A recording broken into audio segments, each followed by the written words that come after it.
globally, we might review 10 or 15 different places on Earth a day that is having some kind of flood event. We can't do all of them at once yet. So, so like, what is the most important one? What is the one that can provide the most insight to a community or to a customer or whatever the case is?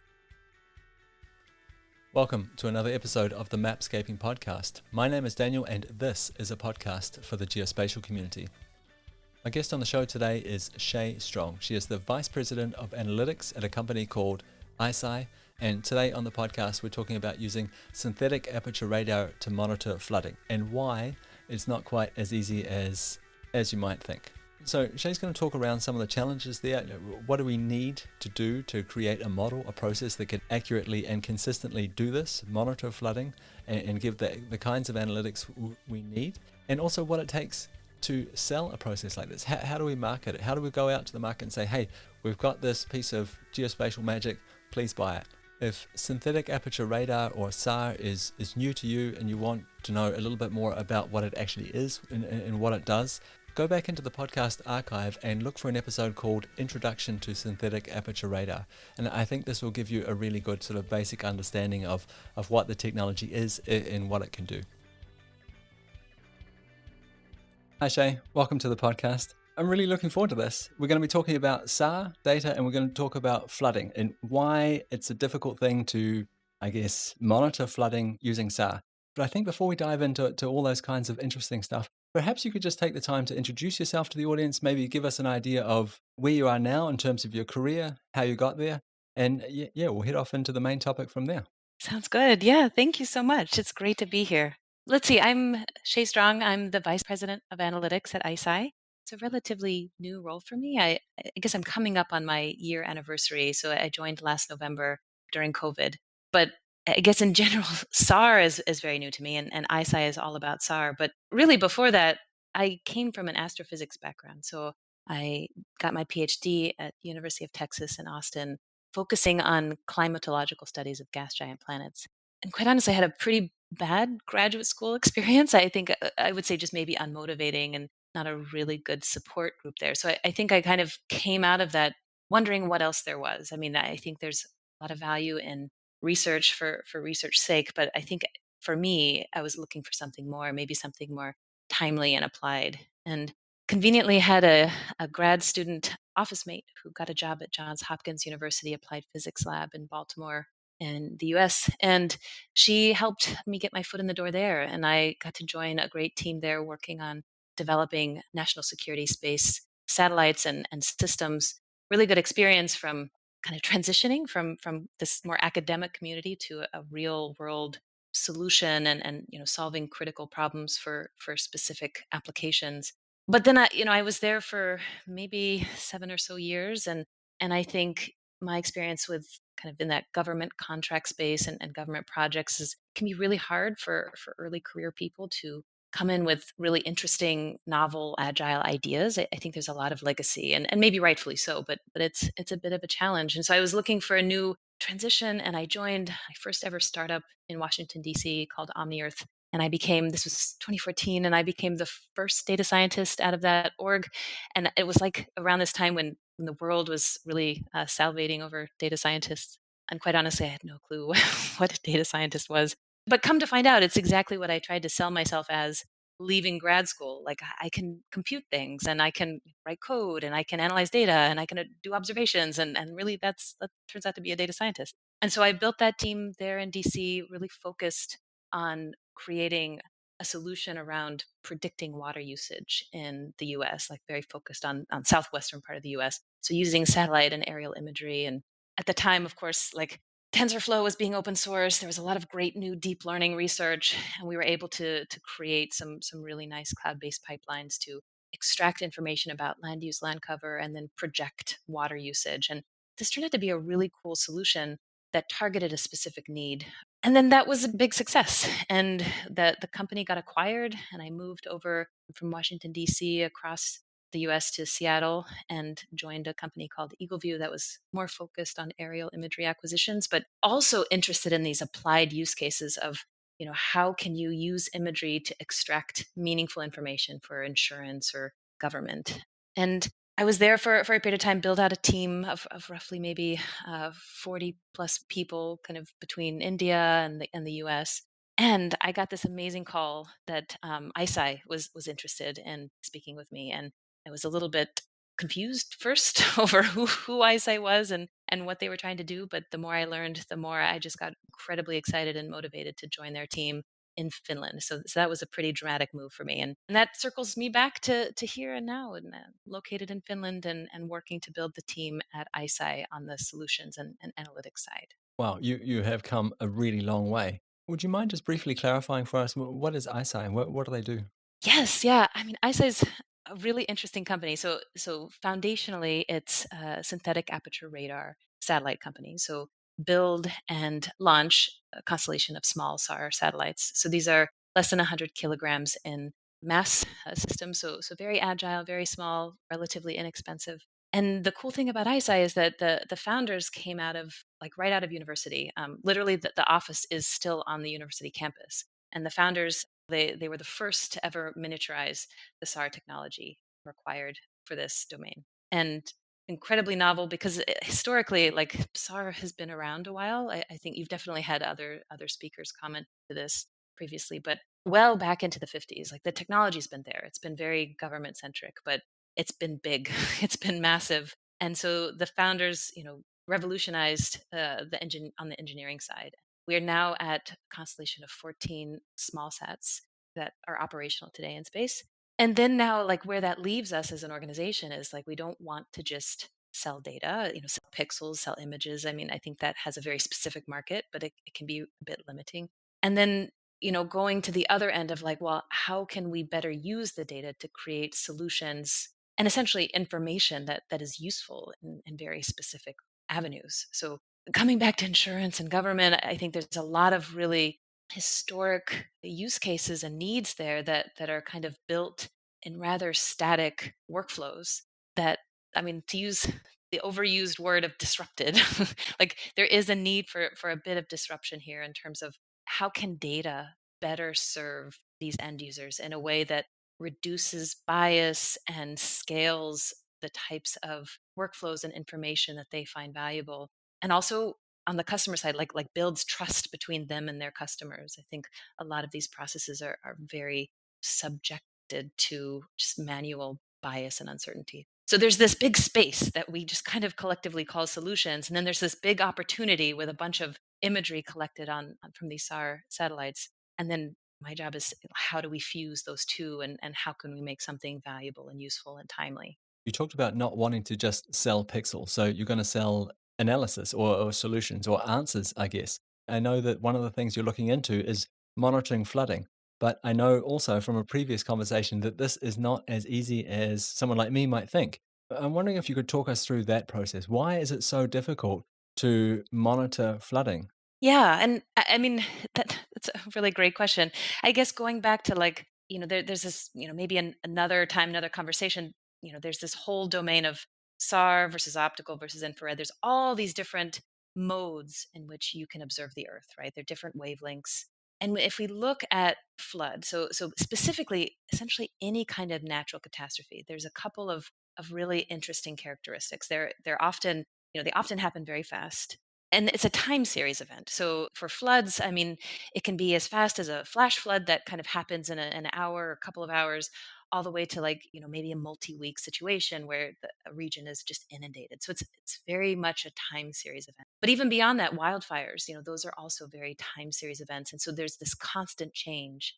And then if we now like try to marry like how can I as a user of this information, if I wanted to understand regionally where were the regions that were most impacted, where were the structures or the houses or the buildings or the roads that were the most damaged, how can I observe that? And then so now we can get married to satellites, so remote sensing. Can we observe these situations? And the advantage that SAR has is that, especially like on the ISI side, these are microwave radar satellites. So being an active system, we can use this system day and night, and we can also penetrate through atmospheric contamination like weather, clouds, smoke, haze, all these things. And so now, like to capture the time series domain of these different situations, like SAR becomes really beneficial in ways that traditional optical or infrared are really challenged, where they can't see through clouds or haze or smoke. So there's a nice marrying of the data source to the need of just understanding the impact.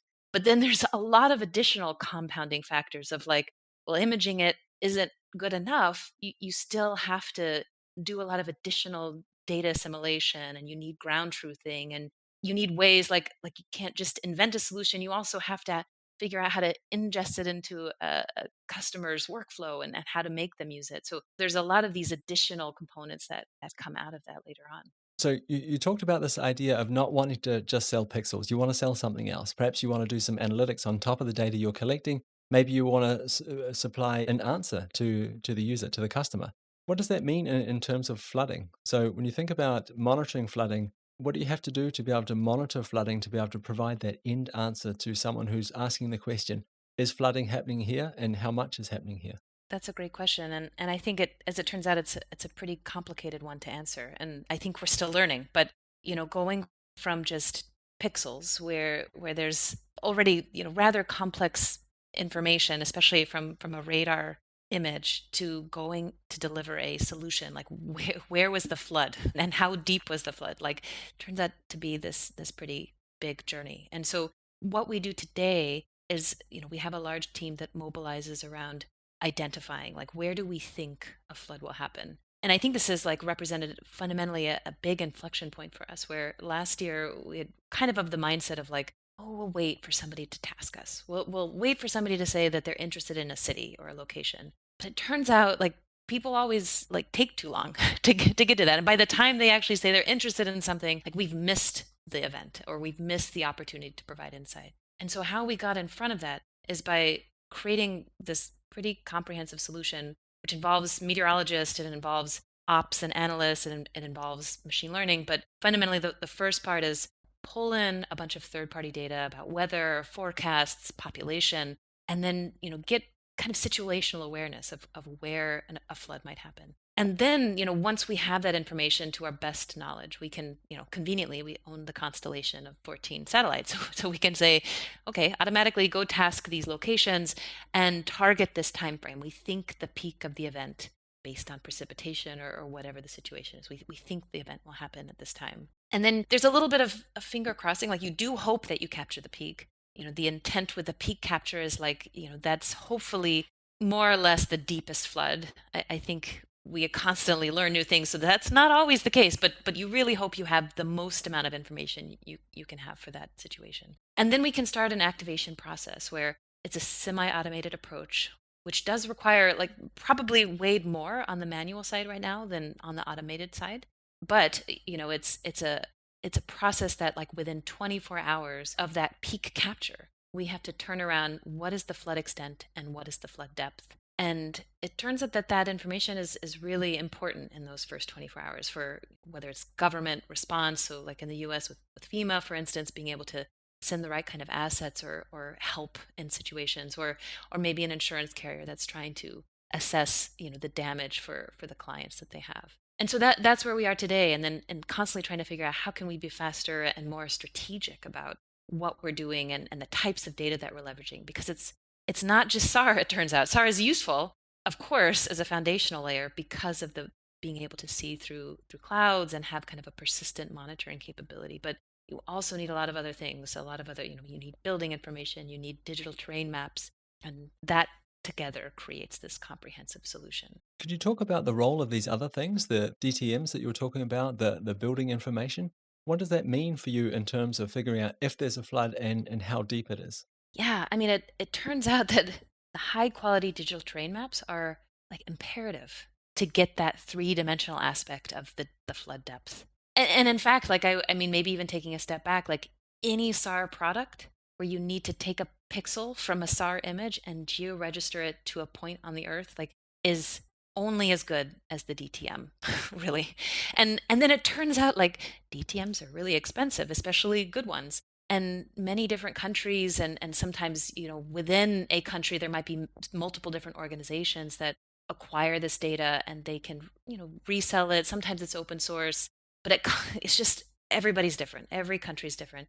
And, finding that, curating that, organizing it and making it efficiently queryable is one of the biggest headaches that we have. And so putting a lot of infrastructure around finding the best data is one of the really important bits.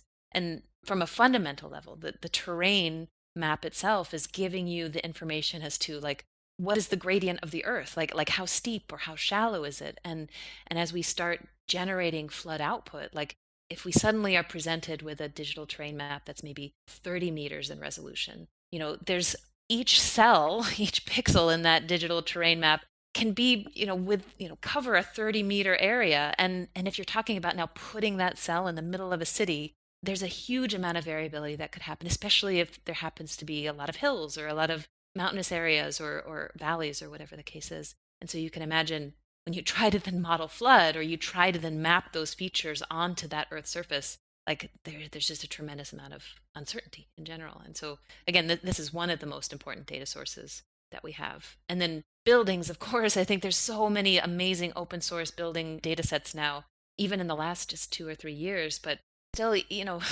one of the greatest unsolved mysteries, I think, of the geospatial world is like getting all these different data layers to fall in the right place on Earth at the same time. I think there's always this co-registration, what we call a co-registration problem, and nobody solved it. At the risk of using a really bad pun, so let's say we had the perfect storm. Let's say we had you survived the logistic nightmare, which I'm sure tasking satellites can be. So you're trying to find a slot in your schedule. Where do we have capacity to take an image of this flood? And that's assuming that you can accurately predict where the flood is going to happen, where this peak flood event is going to be on the world, that you can point your SAR sensor towards it and capture an image of it. And I guess that's also assuming that you have all these data sets available so you can begin processing and trying to determine if the flood is happening and if it's the peak event that you're hoping to capture. How do you ground truth that? Ground truthing is definitely a huge challenge. And right now, like, I mean, I think there are very reliable sources in certain locations. So river gauges or tidal gauges even can give you those in situ observations of what was the depth or the water height at this point at this time. But the caveat is that it's always already in a body of water. So where we really need the ground truth is in the city streets or on a building or in other places where water is not normally found. And often what we result to is developing a social media pipeline that goes and does a huge amount of open source data pulling, whether that's just Google searching first of all, or YouTube videos, or honestly TikTok, or anything where anybody has posted some kind of evidence of flood. And we have a workflow spun up to use that information as an auxiliary kind of ground truth data point. But as you can imagine, like if you think about opening a YouTube video where somebody has captured flooding in their street, you have to geolocate that information and you have to timestamp that information because, by the way, none of that information is usually available with these data sources. And so there's still a lot of opportunity for uncertainty and bias. So I think it's safe to say there's often not ground truth, or it's okay, it's something that we can point to, but it is a big challenge. And that's actually an area that we're also interested in exploring, of like how can we, maybe there's another network of sensors that we could create and deploy to help improve the ground control points for some of these solutions. You hit the nail on the head here. I was just thinking of this, another network. And I'm thinking a great network would be the people that are already there.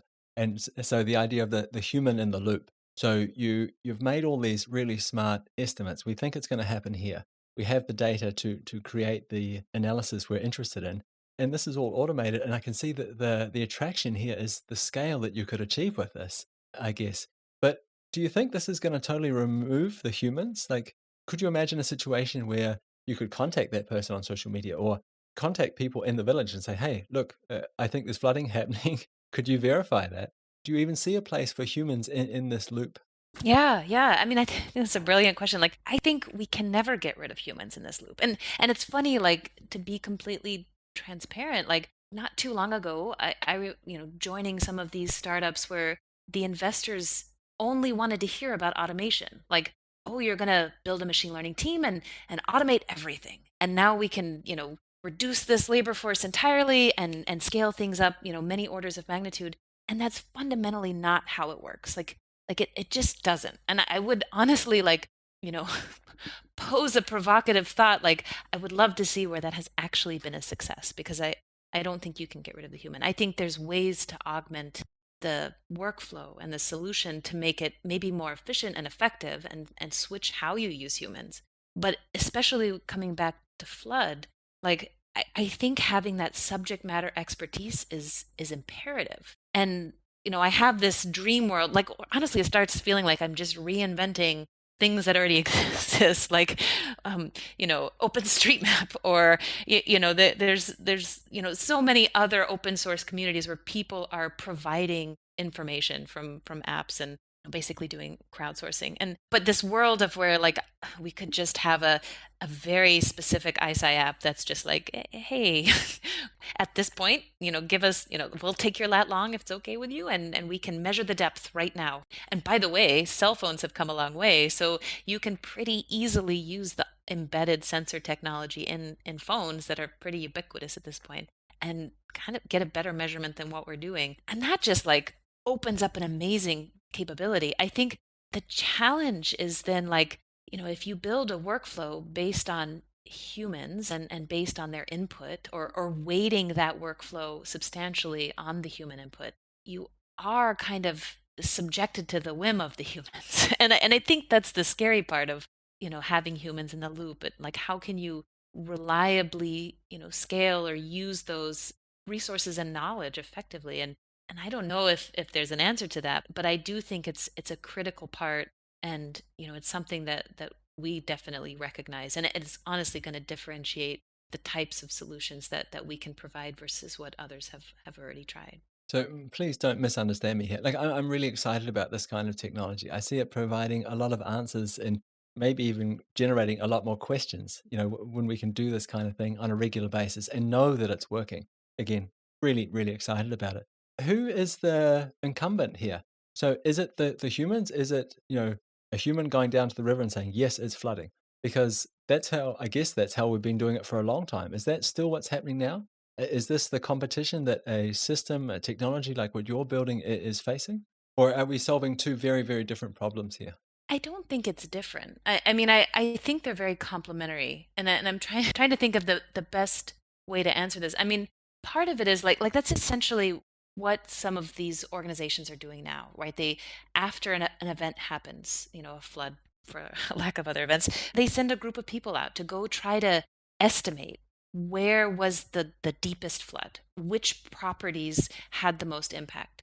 And usually, I would say, most of this assessment happens after the fact. I mean, hopefully people are evacuated during these events, and so there's probably not as much real time info as there could be. And then I think where we're trying to get with a solution is how can we expedite that information and broaden it so that you're not maybe reliant on a dozen people wading their way through kind of a disaster strewn urban environment, but rather let's bring the perspective, and then speed up how we respond to that. And so I think there's an opportunity where the two can definitely benefit from each other, and it's how can we leverage that effectively in a way that makes sense, and capitalize on the information that boots on the ground could provide, but maybe go a little bit faster, or look beyond where humans have access to, if that makes sense. So let's assume again that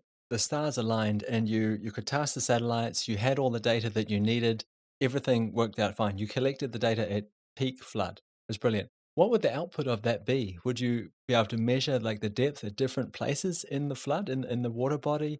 What kind of spatial resolution can we expect in terms of how detailed can you map the edge of the water? That kind of thing. So our product today is a three-dimensional product. So it's the latitude, longitude, extent, and then it's the depth that is really driven by that underlying terrain model.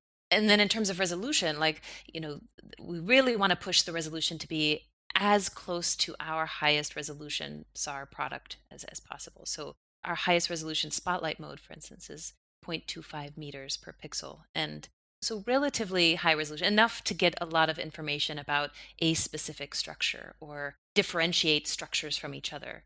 And then like, where we want to go with this is like, well, we have the SAR as that quantifiable imagery layer where we can send people to validate or we can take measurements to validate, and where like there's an interesting opportunity to push that even further with like starting to incorporate hydrological modeling or other ways to kind of analyze how does the event change over time. So how does that depth vary and how granular can you go in terms of your accuracy with that? And I think there's a lot of questions we don't have the answers to. One of the things we struggle a lot with, especially on the resolution, is, we have clients who they sit in countries, many time zones removed from us, and they kind of have a limit of what they consider flood, and around 40 45 centimeters, like flood, no flood. I mean, it's a rather kind of binary assessment, and there's a lot of uncertainty that comes into play at say 40 centimeters. Like, if somebody had put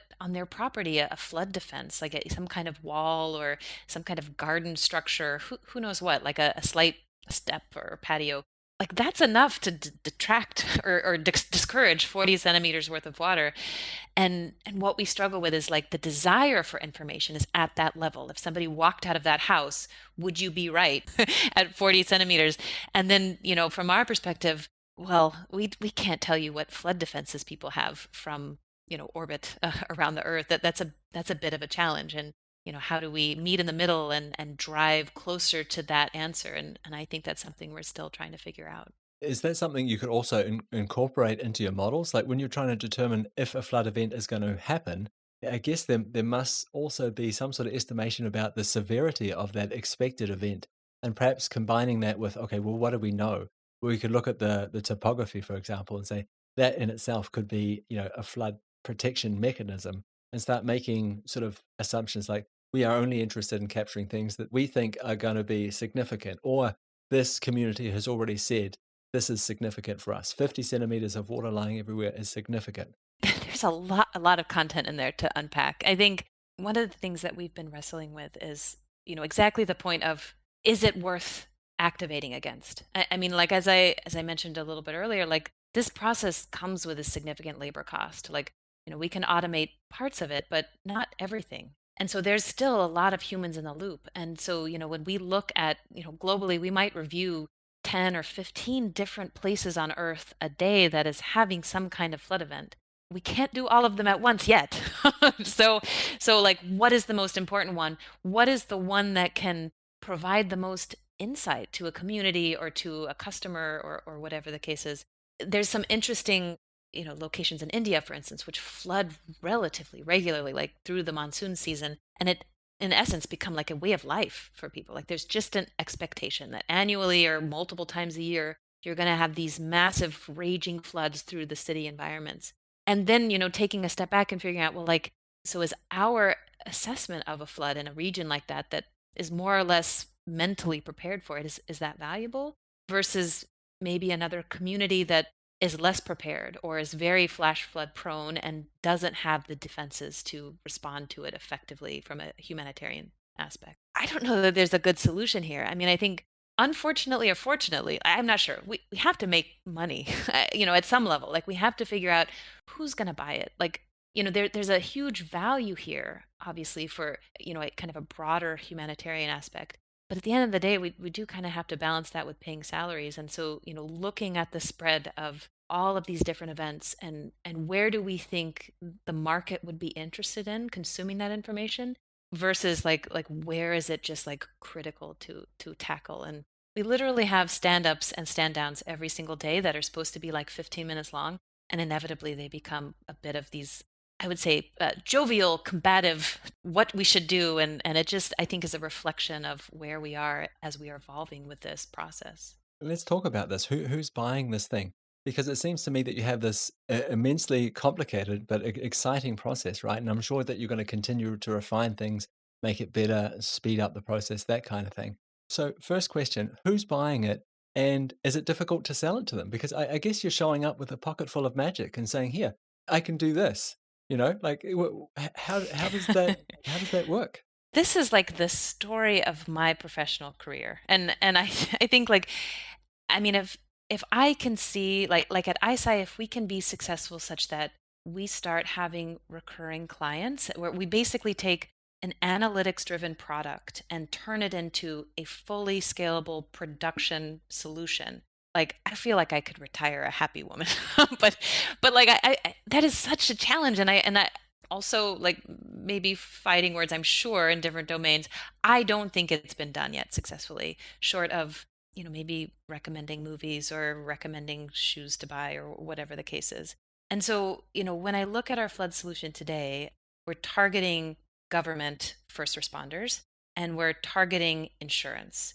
And there's a huge potential need there. And we even get that. Like I would say we're kind of in this limited release phase of the development that we've done of the methodology, where we're working really closely with several handpicked insurance clients that are very invested in this, and so much so that it's a challenge, because on one hand it's exciting that they're helping drive some of the technology development and that they're super invested, but on the other hand they do want us to conform to their previous mindsets. And I think like we often get in these situations where at the end of the day they're comparing us to claims, which can be a big challenge because we can't predict who's going to claim damage happened. For all the reasons I mentioned earlier, like there might be a flood defense we don't know about, or maybe somebody didn't pay their bill and therefore they don't want to file a claim. We don't know. There's a psychological aspect to it. And when we're working with some of these clients, they're very much focused on like what was the reality. For them, the reality is who filed a claim, and to take an analytics product and validate it against that. We get in these very circular discussions that are a challenge to bridge the gap. And I do still think there's a tremendous market there. I think we're getting traction, but the customer adoption and customer integration will be the biggest challenge, and will probably be, I don't know, to use the weird and like the longest pole. Like developing the technology, like, oh, we can grasp, we can evolve, we can iterate, we got a handle on, but like getting people to use it, getting it in their system, and getting them to consistently purchase it, that is the big problem. It's really interesting. That was going to be my next question. So I see a lot of these problems as, if you had to split them up into two very broad buckets, perhaps you could say a technical problem and a cultural problem. And I was going to ask, if I could solve one of those problems for you, which one would it be? And it sounds like you would solve the cultural problem because you're confident that you'll get there with the technology. Yeah, absolutely. I think it's the cultural, and then cultural is like super weighted. Like it's cultural from a industry perspective. Like I think, well, in the US, I mean, insurance has kind of had these processes in place for 30, 40 years. I'm not sure about, other countries, but you're competing with cultural mindsets that are just very like kind of baked in everybody's career that's there now. And so there's that aspect, and then there's the cultural side of just like how do different clients in these, largely insurance or government, like from a literal cultural perspective, what is important to them? Is it saving money? Is it more about customer like retention, or making their customers happy, or by being fast? Like culturally, like what is important to them as an institution, as a society, from a business perspective, and all those things. If everything was just technical, like that would be way easier. Spoken like a true data scientist. So other people are in the situation, right? So they've got this amazing piece of technology and they're confident it's either in a place now where it's production ready, or they can get it to a place where it's production ready, where it can solve a very real problem. And now they're facing that cultural, that marketing problem. If you had to give those people some advice, what would you say to them, like based on your experience? Yeah, what would I say to them? I mean, I think the big thing is, find a friend in the market that you're trying to go into. I think, I've worked with some really brilliant organizations that have developed killer apps from a technology perspective. Like they've made these beautiful platforms, or they've made these beautiful cloud pipelines that are super effective and super, efficient. But then at the end of the day, like nobody's using the data because it's not answering the right questions.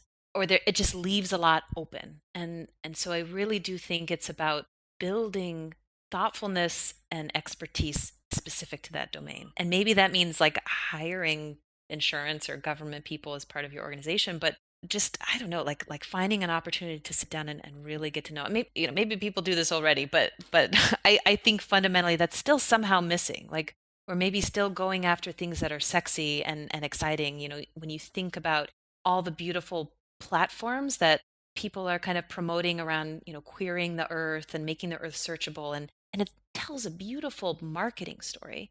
It's easy to open a web browser and look at imagery and kind of, you equate it to Google searching and suddenly like, oh, there has to be tons of use cases. But the reality of it is like that alone doesn't address anything. It doesn't necessarily address a need. And so it's getting like really getting in cozy with the domain that you're going after and being specific. Stop being so broad. Like I think not every problem is a big data problem or a big scale problem. Sometimes it's smaller scale in terms of what you're targeting that can then lead you to solving bigger problems. Shay, I really want to thank you for your time.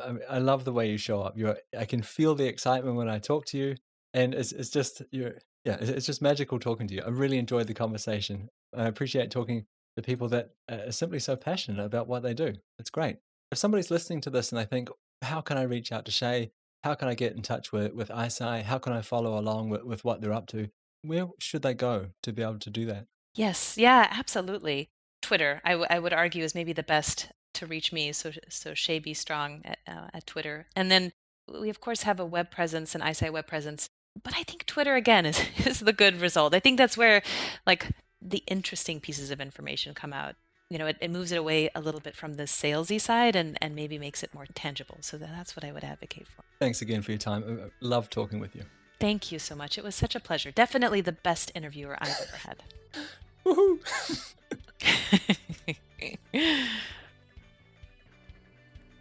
So I really hope you enjoyed that discussion with Shay Strong from ISI. I'll put a link to her Twitter profile in the show notes to make it a little bit easier for you to find. So I have to say I really enjoyed this conversation with Shay. I really like understanding about how these processes work, the different steps that involve. So I tend to focus on the technical side of things because, again, I'm fascinated by it. I find it really, really interesting. But more and more, I'm getting equally interested in the business side of it. So great, so we've got this amazing technology. How do we sell it? Is it actually going to make a difference? Are people going to buy it? And I really appreciate Shay's open and honest discussion around that side of it.